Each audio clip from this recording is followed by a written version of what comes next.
तो जैसा कि दोस्तों हमने अपने लास्ट वीडियो में पढ़ा था इनके बारे में, तो एक बार दोबारा से क्विक रिवीजन ले लेते हैं इसका। तो जैसा कि मैं तुम्हें बता दूं कि प्रिज्म क्या होता है कि दो असमान पृष्ठों से घिरा हुआ एक पारदर्शी माध्यम होता है जिसको प्रिज्म कहते हैं। अब इस प्रिज्म में आगे बात करते हैं कि प्रिज्म के दोनों ओर झुके हुए पृष्ठों के मध्य बना हुआ कोण प्रिज्म कोण कहलाता है, यानी कि हम इस कोण की बात कर रहे हैं, कोण ए। तो जैसा मैंने पहले भी बता चुका था इसको आगे कि जब कोई एक प्रकाशिक प्रिज्म से होकर गुजरती है तो हमें 7 रंग प्राप्त होते हैं, यानी कि जैसे जो इंसिडेंट जो रे है, यानी जब इस तरफ से हमारी प्रकाश की किरण जो गुजरेगी तो उस समय पर जब एक किरण बाहर निकलेगी इस तरफ से तो हमें 7 रंग प्राप्त होंगे। जैसा कि प्रिज्म की सारी चीजें मैं कल ही तुम्हें बता चुका हूं। यदि किसी को स्क्रीनशॉट चाहिए तो स्क्रीनशॉट ले सकते हैं इसके बारे में। मैं सिर्फ सेकंड का समय दूंगा। चलो, शायद सबने ले लिया होगा। आगे बढ़ते हैं। अब इससे कुछ रिलेटेड कुछ क्वेश्चंस हैं जिन क्वेश्चंस को हम करने की कोशिश करेंगे।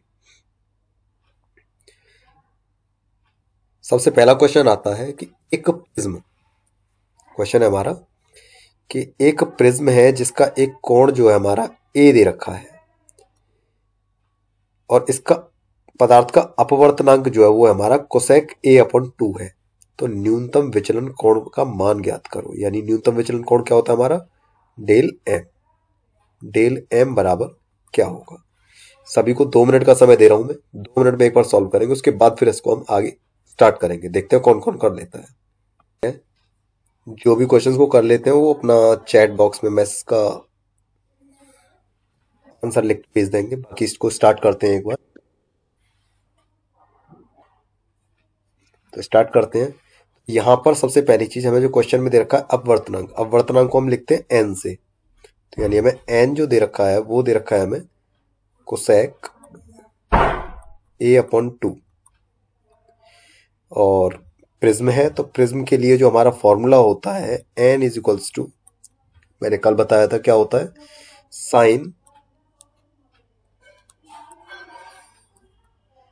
a प्लस डेल m और अपॉन में 2 और डिवाइड में रहेगा हमारा क्या, साइन a/2।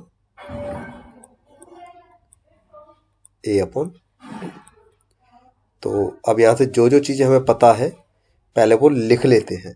हमें क्या पता है, हमें पता है यहां पर n। n क्या है हमारा, n है हमारा कोसेक। तो लिख लेते हैं, ये हो जाएगा हमारा कोसेक a/2 इक्वल में साइन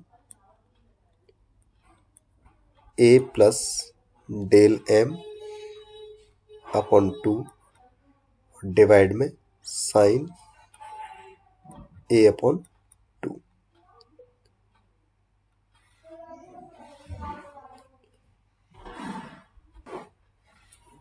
तो कोसेक को हम लिख सकते हैं 1 अपॉन साइन a/2 इक्वल में sine a plus del m upon 2 और डिवाइड में साइन a/2। तो देखिए यहाँ पे इक्वल लगा हुआ है, इक्वल के दोनों तरफ है, डिवाइड में जो चीजें हैं वो दोनों सेम है, दोनों को काट दो। क्या बचा हमारे पास, हमारे पास बच जाएगा 1 इक्वल में sine a plus del m और अपॉन में 2। तो यहां तक आई थिंक सबको क्लियर हो गया होगा। आगे बढ़ते हैं। जो साइन 1 यानी कि जो 1 जो होता है हमारा, साइन की ऐसी कौन सी वैल्यू है जो कि 1 होती है। तो हमको पता है कि साइन 90 की वैल्यू, हमको पता है कि साइन 90 का मान यानी साइन 90 का मान 1 होता है। तो हम क्या करेंगे, जो 1 है उसकी जगह पे साइन 90 लगा देते हैं। तो हो जाएगा साइन 90 इक्वल में साइन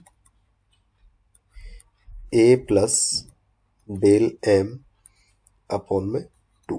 तो देखो यहाँ भी साइन, यहाँ भी साइन, इसका मतलब जो इनका थीटा है वो बराबर होगा, क्योंकि बीच में क्या लग रहा है हमारा, इक्वल का साइन लग रहा है।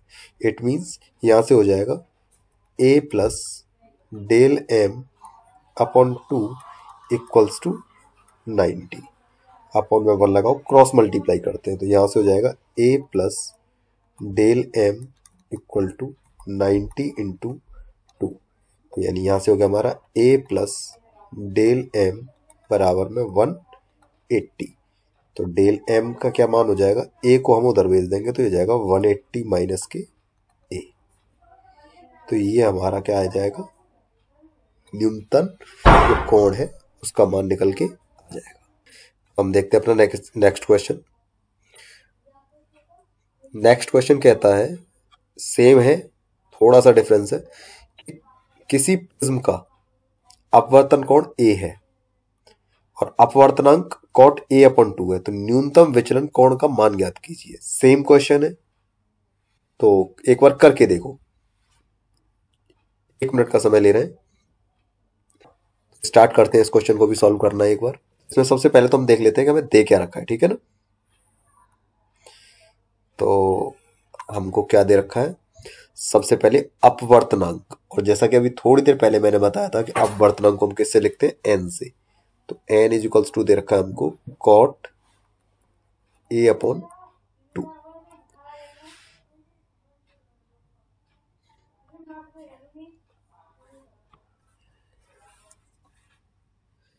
कॉट ए अपॉन 2 फॉर्मूला क्या होता है हमारा, एन इज इक्वल्स टू होता है हमारा साइन ए प्लस डेल एम अपॉन 2 और अपॉन में साइन ए अपॉन 2। एन की वैल्यू हमें पता ही है, कॉट ए अपॉन 2 है, तो ये हो जाएगा हमारा यहाँ से कॉट ए अपॉन 2 इक्वल में साइन ए प्लस डेल एम अपॉन 2 और अपॉन में आ जाएगा अपना साइन ए अपॉन 2। आगे बढ़ते हैं। हमको पता है कॉट ए अपॉन 2 की वैल्यू क्या होती है, तो सबसे पहले कॉट ए अपॉन 2 की वैल्यू लगाते हैं in the terms of sine and cos. तो हमको पता है कि कॉट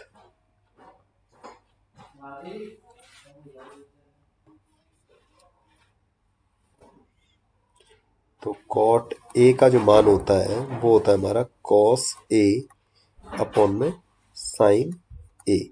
जब हमारा कॉट का ये मान होता है तो कॉट ए अपॉन 2 का मान क्या हो जाएगा, कॉट ए अपॉन 2 का मान हो जाएगा कॉस में ए अपॉन 2 एंड डिवाइड में साइन ए अपॉन 2। तो हम ये वैल्यू लगा लेंगे कॉट ए अपॉन 2 की, ये वाली वैल्यू तो लगाते हैं। हमारे पास हो जाएगा यहाँ पे कॉस में ए अपॉन 2 डिवाइड में साइन ए अपॉन 2 बराबर में साइन ए प्लस डेल एम अपॉन 2 और अपॉन में भी साइन ए अपॉन 2। तो साइन ए अपॉन 2 साइन ए अपॉन 2 जैसे अभी थोड़ी देर पहले सॉल्व किया था। यहाँ पे हमारे पास बचेगा कॉस ए अपॉन 2 बराबर में साइन ए प्लस डेल एम अपॉन 2। अब यहाँ पर है कॉस और यहाँ पर है साइन, तो हम क्या करेंगे कि इस कॉस को साइन में कन्वर्ट कर देंगे, और इसको साइन में कन्वर्ट करने के लिए हम क्या करेंगे, साइन 90 माइनस थीटा। हमको पता है कि साइन 90 माइनस थीटा जो होता है वो होता है हमारा कॉस थीटा।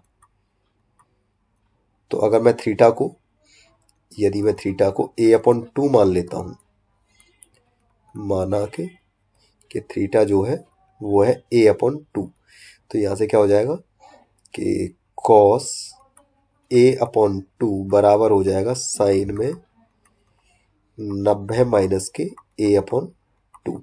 इट मीन्स यानी कि कॉस ए अपॉन टू की जगह पे मैं साइन 90 माइनस के ए अपॉन टू लिख सकता हूँ। तो यहाँ पर मैं इस जगह पर कॉस ए अपॉन टू की जगह पर कॉस ए अपॉन टू की जगह पर साइन 90 माइनस ए अपॉन टू लिखता हूँ। तो देखो एक बार यहाँ पे हो जाएगा साइन 90 माइनस के ए अपॉन टू और बराबर में क्या है हमारे पास, बराबर में हमारे पास साइन ए प्लस डेल एम अपॉन में टू। थोड़ा सा इसको नीचे कर लेते हैं स्क्रॉल, बस। तो देखो ये भी साइन और ये भी साइन, जब दोनों साइन सेम है तो हमारे पास क्या हो जाएगा कि इसका थीटा और इसका थीटा सेम सेम हो जाएगा। तो यहाँ पर हमारे पास है 90 माइनस के ए अपॉन टू और बराबर में हो जाएगा A plus del m upon two. देखो ये पूरा डिवाइड में है और ये सिंगल डिवाइड है, तो एक काम करते हैं, पहले इसको एलसीएम लेके सॉल्व करने की कोशिश करते हैं। तो ये हो जाएगा 2 एलसीएम, 2 का मल्टीप्लाई 90 में 180 माइनस के ए बराबर में ए प्लस डेल एम अपॉन में टू। तो 2 से 2 कट जाएगा, क्या बचेगा हमारे पास, बच जाएगा 180 माइनस के ए बराबर में ए प्लस डेल एम। तो डेल एम की वैल्यू हमें निकालनी है, तो डेल एम को रहने दो इधर और इस ए को उठा के इधर से इधर ले आओ सिर्फ। तो ये हो जाएगा 180 माइनस के ए और जब इस ए को लाएंगे तो ये भी हो जाएगा माइनस के ए। तो ए और ए ये हो जाएगा माइनस के 2a। इट मीन्स 180 माइनस के 2a डेल एम, यही हमारा न्यूनतम विचलन कोण का मान है। क्वेश्चन में जो फॉर्मूले लगे हैं, सबसे पहला लगा हमारा कॉट का, इसमें थोड़ा सा ट्रिग्नोमेट्री का यूज होता है। Cot theta is equals to हमारा फॉर्मूला होता है cos theta upon sine theta, पहला फॉर्मूला। दूसरा फॉर्मूला जो लगा हमारा वो लगा कि कॉस थीटा बराबर जो होता है वो होता है हमारा साइन के 90 माइनस थीटा। तो मोस्टली इन दो फॉर्मूलों का इस्तेमाल इस पूरे क्वेश्चन में। अभी तक हमने जो क्वेश्चंस किए थे उसमें किया क्या था कि हमें अपवर्तनांक दे रखा था और कोण जो है ए दे रखा था। अब एक क्वेश्चन ऐसा करते हैं जिसमें कोण भी दे रखा है और अपवर्तनांक भी दे रखा है। तो देखो ये क्वेश्चन है, काफी अच्छा क्वेश्चन है। सबसे पहले क्वेश्चन पढ़ते हैं कि 60 डिग्री अपवर्तनांक कोण वाले प्रिज्म, यानी कि अपवर्तक कोण दे दिया हमें, अपवर्तक कोण यानी ए का मान दे दिया, ए बराबर आ गया हमारे पास 60। ठीक है, आगे कह दिया कि पीले रंग के लिए अपवर्तनांक, अपवर्तनांक का मतलब वही एन, यानी हमको एन भी दे दिया, एन दे दिया हमें रूट में 2। अल्पतम विचलन की स्थिति में ज्ञात कीजिए, यानी ये भी कह दिया कि जो विचलन हो रहा है वो अल्पतम हो रहा है। पहला क्या पूछ रहा है हमसे, सबसे पहले पूछ रहा है हमसे वो कि अल्पतम विचलन कोण क्या होगा, दूसरा पूछ रहा है कि आपतन कोण क्या होगा, तीसरा पूछ रहा है कि अपवर्तक, ये थोड़ा सा गलत हो गया है, अपवर्तन यहां से आएगा ये कि अपवर्तन कोण क्या होगा और फिर उसके बाद निर्गत कोण क्या होगा। ये चार चीजें एक ही क्वेश्चन में पूछ ली, ये मान के चलो कि इंपॉर्टेंट क्वेश्चन है। तो इस क्वेश्चन को सॉल्व करने की कोशिश करते हैं, नहीं स्टार्ट करते हैं एक बार। तो इसमें सबसे पहला जो आ रहा है हमारा वो आ रहा है कि अल्पतम विचलन कोण ज्ञात करो। तो अल्पतम विचलन कोण क्या होता है हमारा, वो होता है हमारा डेल एम। तो सबसे पहले पूछ रहा है कि डेल एम क्या होगा। तो डेल एम के लिए हम कौन सा फॉर्मूला लाएंगे, वही फॉर्मूला लाएंगे प्रिज्म कोण का, एन बराबर साइन में ए प्लस डेल एम अपॉन में 2 और डिवाइड साइन में ए अपॉन 2। तो सबसे पहले तो जो जो हमारे पास वैल्यूज है वो वैल्यूज हम यहाँ पे पुट कर लेंगे। सबसे पहले हमारे पास जो वैल्यू है एन की वैल्यू भी है, एन का मान क्या है हमारा यहाँ पर, एन का मान है हमारे पास रूट में 2 साइन, ठीक है, ए 60 प्लस डेल एम अपॉन 2 और डिनोमिनेटर में साइन a 60 अपॉन में 2। तो देखो यहाँ पे हो जाएगा साइन 30, तो हो जाएगा √2 बराबर sine 60 plus del m upon में 2 और डिवाइड में चला जाएगा साइन 30। तो √2 के नीचे 1 क्रॉस मल्टीप्लाई, तो ये हो जाएगा √2 इंटू में साइन 30 और इक्वल में साइन 60 प्लस डेल m और अपॉन में 2। तो साइन 30 का मान कितना होता है हमारा ट्रिग्नोमेट्रिक टेबल के अकॉर्डिंग? साइन 30 का मान होता है हमारा 1 अपॉन में 2। तो यहाँ पे लगाएंगे √2 इंटू 1 अपॉन 2 इक्वल में sine 60 plus del m upon में 2। देखो यहां से थोड़ा सा इसको सॉल्व करने की कोशिश करते हैं हम। तो 2 को हम लिख सकते हैं √2 इंटू √2, यानी √2 अपॉन में 2 को लिखा जा सकता है √2 इंटू √2। अभी मैं थोड़ी देर में समझा दूंगा कि कैसे। इक्वल में sine 60 plus del m upon में 2। तो एक √2 से एक √2 कट जाएगा, क्या बचेगा 1 अपॉन √2 इक्वल में sine 60 plus del m upon में 2। और 1 अपॉन √2 साइन की वैल्यू कब होती है? 45 पर। तो ये हो जाएगा हमारा साइन 45 इक्वल में साइन 60 प्लस डेल m और अपॉन में 2। तो देखो ये भी साइन और ये भी साइन, तो ये आ गया 45, यानी 45 equal to 60 plus del m और अपॉन में 2। इसके नीचे 1 लगाओ, फिर से क्रॉस मल्टीप्लाई करते हैं। तो क्रॉस मल्टीप्लाई करने पर क्या आएगा हमारा? ये आ जाएगा 45 इंटू 2 इक्वल में 60 प्लस डेल m। तो ये हो जाएगा 90 बराबर 60 प्लस डेल m। तो डेल m का मान क्या आ गया हमारा? 90 माइनस 60 इक्वल में 30। तो यहां से हमारा वैल्यू निकल के आ गई del m is equals to 30 degree.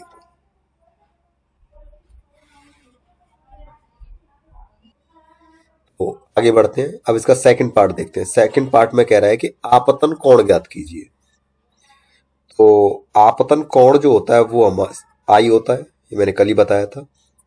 और आई की वैल्यू हमने कल ही सॉल्व की थी कि आई जो होता है, ये ख पार्ट के लिए कर रहे हैं सेकंड पार्ट, यानी कि आई की वैल्यू जो होती है वो होती है हमारी a प्लस डेल m और अपॉन में 2। तो a का मान कितना है? That is 60। डेल m अब ये भी निकाला है हमने, दैट इज 30 और डिवाइड में 2। तो ये हो गया 90 डिवाइड में 2 यानी कि 45 डिग्री। यानी आई का मान यानी कि हमारा आपतन कोण वो हो गया हमारा 45 डिग्री। कोई बात नहीं, मैं इसी में आगे कर रहा हूं। अब एक अपवर्तन कोण, ये हमको पता है अपवर्तन कोण जो होता है हमारा वो रिफ्लेक्शन कोण एक तरीके से, तो उसको हम आर से लिखते हैं। और आर जो निकाला था वो हमने निकाला था a अपॉन 2। तो a का मान कितना है? दैट इज 60, पहले से दिया हुआ है। 60 अपॉन 2 काट दो 30। तो जो आर का मान निकल के आ गया वो निकल के आ गया 30 डिग्री। अब इसके बाद जो चौथा बचता है वो है हमारा निर्गत कोण। एक बार निर्गत कोण और कर लेते हैं, फिर उसके बाद थोड़ा सा रूट वाला भी समझाएंगे। तो ये हमारा घ दैट इज निर्गत कोण। और ये मैं तुमको कल ही बताया था कि जो निर्गत कोण होता है, निर्गत कोण हमेशा बराबर होता है आपतन कोण के, आपतन कोण के। और ये हम अभी थोड़ी देर ऊपर ही सॉल्व किया है। आई बराबर दैट इज 45 डिग्री, यानी कि ये भी 45 डिग्री के बराबर होगा। तो आई थिंक यहां तक सबको क्लियर हो गया होगा। देखो इस क्वेश्चन में एक मैंने सॉल्यूशन किया था यहाँ पर नीचे मैं कहूँ तो यहाँ पर, यानी कि मैंने जो है 2 को √2 इंटू √2 लिखा था, यानी 2 को मैंने √2 इंटू √2 लिखा था। क्यों लिखा था? देखो, √2 और √2 मैं क्या लिख सकता हूँ, √2 का होल स्क्वायर, और ये पता है कि स्क्वायर से हमेशा रूट कैंसिल हो जाता है, तो इसके लिए मतलब कैसे कैंसिल हो जाता है वो भी समझा देता हूँ। देखो, रूट का मतलब होता है कि जो भी वैल्यू अंदर लिखी हुई है, यानी √2 को जो मैं लिख सकता हूँ, ये √2 का, दोबारा से सॉल्व कर रहा हूँ यहाँ पे, √2 का स्क्वायर है, तो रूट को हम लिख सकते हैं 2 की पावर 1/2 और उसकी भी पावर 2। तो देखो, हमेशा मुझे मालूम है कि a की पावर m हो और उसकी पावर भी n हो, तो इसको लिख सकते हैं हम a की पावर m n, यानी m इंटू n। तो यहाँ से क्या हो जाएगा, 2 की पावर 1/2 और इंटू में 2, तो 2 से 2 कट जाएगा, क्या बचेगा, 2 की पावर 1, और वो किसके बराबर होता है, 2 के। यानी कि मैं जो है 2 को √2 इंटू √2 भी लिख सकता हूँ। तो मैंने यहाँ से इसका यूज करते हुए 2 की वैल्यू यहाँ पर पुट की थी, √2 इंटू √2।